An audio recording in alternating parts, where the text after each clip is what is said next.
सो hey guys, स्वागत है आपका एक बार फिर से आप ही के यूट्यूब चैनल में। और इस वीडियो में बात करेंगे अभी भारत इलेक्ट्रॉनिक्स लिमिटेड को लेकर, साथ में डिस्कस करेंगे भी हिंदुस्तान एरोनॉटिक्स लिमिटेड और भारत डायनामिक्स लिमिटेड।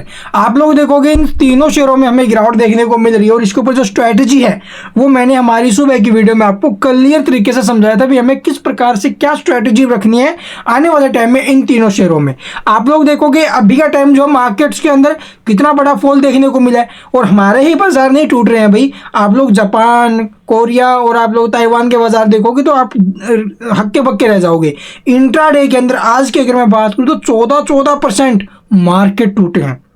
शेयरों की बात नहीं कर रहा भाई, मैं पूरे मार्केट की बात करूं। जैसे हमारा निफ्टी हो गया ना, इसी प्रकार से वहां पर निकाई है, निकाई 12 से 14% फिसला है भाई एक दिन में। ये और आप लोग पिछले 2-3 दिन में जो निकाई में गिरावट आई है वो लगभग 20% के करीब गिरावट हुई है। तो इसी प्रकार से आप लोग देखोगे भी हमारे बाजारों के ऊपर भी दबाव है, लेकिन हमारे देश के अंदर हमारे बाजारों के अंदर कुछ बड़ा नेगेटिव नहीं चल रहा है।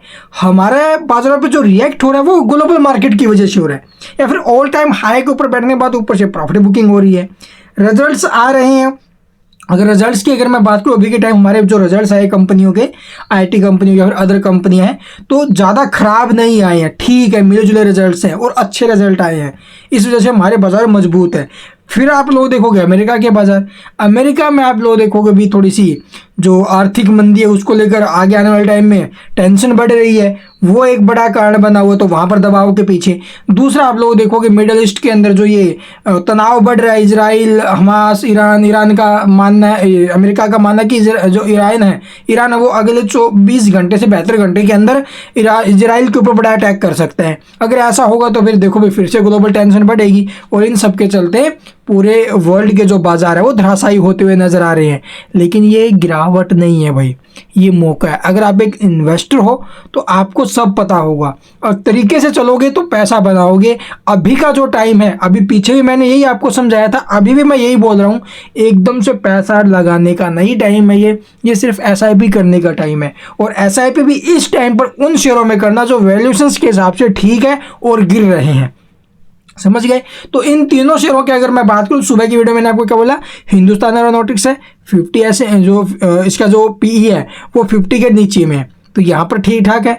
और बेल की बात करें तो बेल भी 50 के पी के नीचे में ट्रेड करे, तो यहाँ पर भी हम ट्राई कर सकते हैं। बट बीडीएल वैल्यूएशन के हिसाब से महंगा है, तो ये स्टॉक इन दोनों शेयरों से अगर मार्केट में गिरावट बनती है, गिरावट तो इन तीनों में होगी भी, मार्केट में करेक्शन होगा तो, लेकिन बीडीएल में सबसे ज़्यादा करेक्शन होगा इन तीनों शेयरों के अंदर, क्योंकि वैल्यूएशन के हिसाब से बहुत ज़्यादा महंगा है, इसलिए मैं बोल रहा हूँ।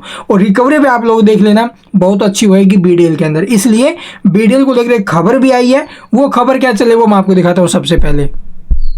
तो यहाँ पर आप लोग देख सकते हो भी भारतीय जो वायुसेना है ने डीआरडीओ बीडीएल को अस्त्र मिसाइल के उत्पादन की जो मंजूरी है वो दे दी है भाई। जी हाँ, अस्त्र मिसाइल के जो मंजूरी थी वो दे दी है उत्पादन के लिए।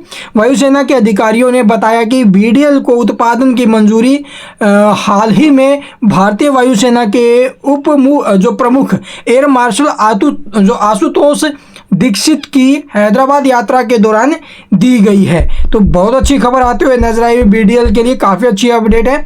यहाँ पर स्वदेशी मिसाइल निर्माण क्षमताओं को बढ़ावा देने के लिए भारतीय वायुसेना ने सार्वजनिक क्षेत्र की कंपनी भारत डायनामिक्स लिमिटेड को 200 जो एस्ट्रा मार्क 1 हवा से हवा में मार करने वाली मिसाइलों के लिए जो उत्पादन है उसके लिए मंजूरी दे दी है। और इस मंजूरी के बाद स्टॉक देखो भी आज मार्केट्स के कारण दबाव में रहे, अदरवाइज स्टॉक में बहुत अच्छा मोमेंटम बनना था। अस्त्र मार्क 1 मिसाइलों का जो रक्षा अनुसंधान एवं विकास संगठन यानी कि डीआरडीओ द्वारा विकसित किया गया है, और तथा बीडीएल इसकी जो भी उत्पादन एजेंसी है। भारतीय वायुसेना के अधिकारियों ने बताया कि बीडीएल को उत्पादन की मंजूरी जो हाल में भारतीय वायुसेना के प्रमुख जो है एयर मार्शल आशुतोष दीक्षित की हैदराबाद यात्रा थी उसके दौरान दी गई है।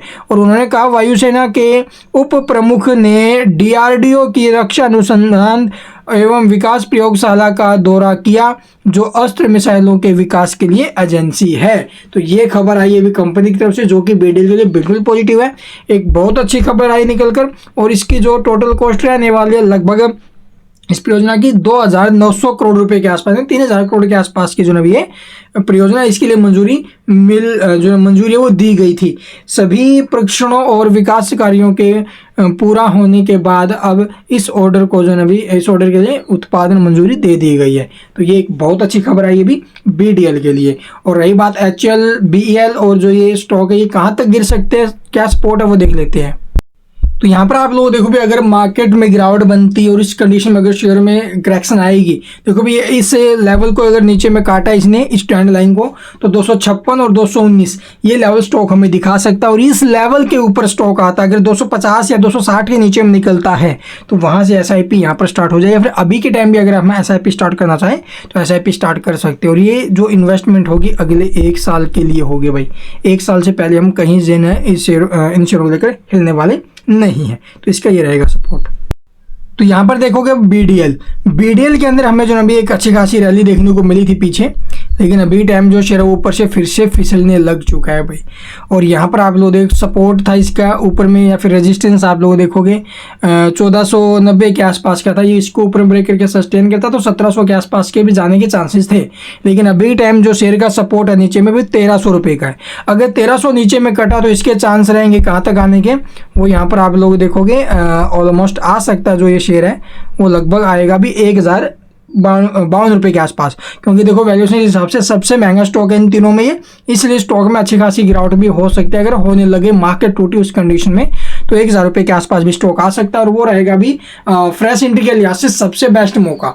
अगर ये शेयर 1300 के नीचे में निकलता है और 1200 1100 उस रेंज में आए, 1000 रुपये के आसपास आए, तो वहाँ से बहुत अच्छा मौका होगा भी इस शेयर में भी इन्वेस्ट करने का। तो आपको अगर लॉन्ग टर्म इन्वेस्टमेंट करना है तो BDL को अभी 1-2 दिन वॉच करो, उसके बाद हम जो अभी देखेंगे कि यहाँ पर क्या मौके बन रहे हैं। और दूसरी तरफ HL और जो BEL है वहाँ पर हम SIP स्टार्ट कर सकते हैं भैया। Thank you for watching the video.